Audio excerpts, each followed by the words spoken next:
Ẹ kálẹ́ o. Ẹ kálẹ́ sà. Ẹ kálẹ́ sà. Yes sir. Sir, tí mo fẹ́ explain mi pé I'm 33 years old now and mo sì single. But everybody come and complain to my family wa pé ó yẹ kí n ti marry. That reason why I think we need to call it advice for them. Okay. Ọmọ ọdún mẹ́tàlélọ́gbọ̀n ni yín sà. Bẹ́ẹ̀ni sà. Ẹ máa pa rédíò yẹn sà. Kí lẹ́yìn sà? Ẹ pa rédíò yẹn sà. Mo ti pa rédíò, wọ́n ti gbé kúrò nílẹ̀. Ẹ má fi fóyín yẹn sí, ẹ má fi speaker. Okay sà. Ẹ yọ kó speaker. Mo ti yọ kó speaker sà. Okay. Iṣẹ́ wo lẹ ń ṣe? Supervisor ni mi. Okay. Mo àyè tàbí stamp ni sà. Okay. Ṣóbìnrin kankan wà live yín?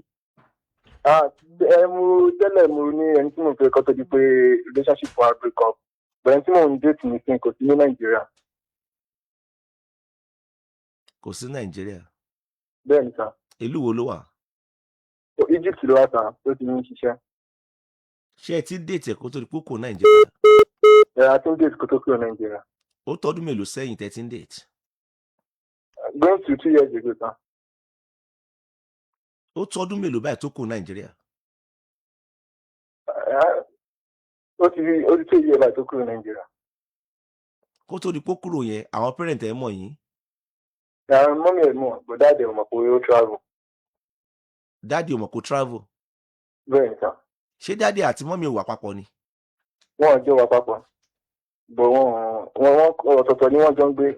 Torí pé ìyàwó méjì ni dáàdì ẹ̀ fẹ́, ọ̀tọ̀ ni mọ́mí ẹ̀ ń gbé, ọ̀tọ̀ ni dáàdì ẹ̀ ń gbé. Kí wàá ló ṣẹlẹ̀ tí dáàdì ò mọ̀ kó travel? Ìgbà tí ó travel tó sọ náà dáàdì ẹ̀ ò ní jẹ́ kó lọ sí wọ́n bá mọ̀ kó travel. Iṣẹ́ wo ló ń ṣe kó tó di pé ó lọ sí Egypt? Bó ti parí service ẹ̀ ló travel.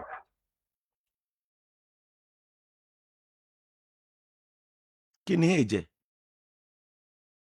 27 years. Ìgbà wo ló ń padà bọ̀ sí Nàìjíríà? Ó ní next year lóyún òun padà bọ̀ Nàìjíríà. Ẹ dẹ̀ sì ń sọ̀rọ̀ ẹ̀ ń communicate dáadáa. A máa ń chat. Ẹ̀ ń chat abẹ́ ń pera yín. A máa ń pera wa, máa ṣe video call, jẹ́ máa ń sọ̀rọ̀ dáadáa. Ṣáwọn parent yín ti mọ̀? Àwọn parents mi ò tí mọ̀. Bọ̀ àwọn parents ti ẹ̀ mọ̀ ìmọ̀. Kí ló ṣẹlẹ̀ tán parent yín ò mọ̀ kó tó di pé kò Nàìjíríà? Nígbà pẹ́ tẹ́ fẹ́ tó dẹ̀ fẹ́ yé ni. Kí ló ṣẹlẹ̀ tẹ́jẹ̀ kan parent yín mọ̀? The reason tí mi fi jẹ́ kọ́sìnà ni pé mi ò tí serious pẹ̀lú tẹ̀ pé tí n bá rẹ́dọ̀ mi ti máa ti mo máa ask out, but because of pé owó tí o sì much tí o sì lọ́rùn mi these days, that reason why. Okay, ìyẹn túmọ̀ sí pé gan arábìnrin yẹn gan lè má fẹ́ àbí tẹ́ bá rẹ́ lómi tì yín àbí? Bẹ́ẹ̀ni sà. Ẹ serious lóòótọ́, ẹ má bínú. Àwọn tó sọ pé serious wọ́n rí sọ lóòótọ́. Tí mi tẹ́ ẹ fẹ́ ṣe báyìí àbí bẹ́ẹ̀ kọ́ sà?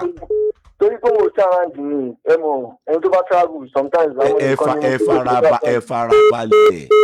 Ẹ farabalẹ̀ arúbìnrin tó ń travel tó ti yé yín sà tá a dẹ̀ padà wá tá a wá ṣe marriage pẹ̀lú ọkọ ẹ̀ ó ń ṣẹlẹ̀ bẹ́ẹ̀ tẹ́ bá jọ ó níbi tẹ́ ẹ jọ sọ̀rọ̀ sí ẹ̀yin méjèèjì ni.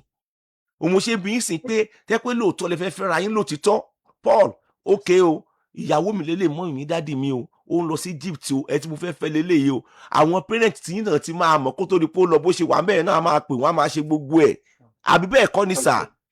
833 nìyẹn kì í ṣọmọdé mọ́ ẹ lè mú obìnrin lọ sílé 2 years back ní 31 kan sọ pé ẹ kéré ń gbà yẹn ìyẹn túmọ̀ sí pé ẹ̀yin go tí ìmúlò tẹ fẹ́ da ọ̀run lásì àbí bẹ́ẹ̀ kọ́?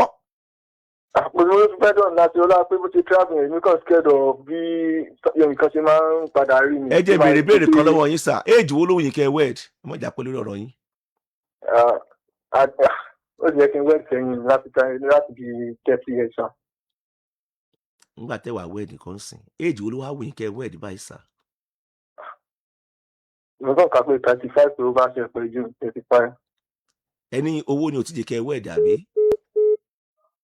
Ẹ lówó ni ọláìkọ́kà ni wọ́n ti tán Ọlọ́run jẹ́ wed ni ọlọ́ọ̀bá tẹ́lẹ̀ rẹ̀ fọ́gbọ́n tí wọ́n sọ wọ́n lè 35 ìyẹn túmọ̀ sí pé tàn bá tó lè 35 wọn tó ní wed àbí ojú yẹn ọ̀tá mi tẹ́ ẹ bá níyàwó fẹ́ jẹ́ lọ fẹ́ ìyàwó age 33 ọkùnrin ó yẹ kó ti wed o ẹ má jẹ́ kí n tàn yín o age 33 ọkùnrin ó yẹ kó ti wed o tọkùnrin bá ti wo age 35 tí ò tí wed ìwọ tí ọmọ ẹ bá mú age 35 wálé tó jọkùnrin tí ò tí wed tó wá ní pé dádì mi ẹ tí mo fẹ́ fẹ́ leléyìí ìwọ tó jóbi ṣe ìwádìí dáadáa o ṣe ìwádìí dáadáa irú kọ́lọ̀ ogun wo ni ọmọkùnrin yẹn ní tó fi wo age 35 tí ò tí wed èyí tẹ́ ẹ jóbi ẹ ṣèwádìí dáadáa o ọlọ́gbà yóò bí mo bá sọ̀rọ̀.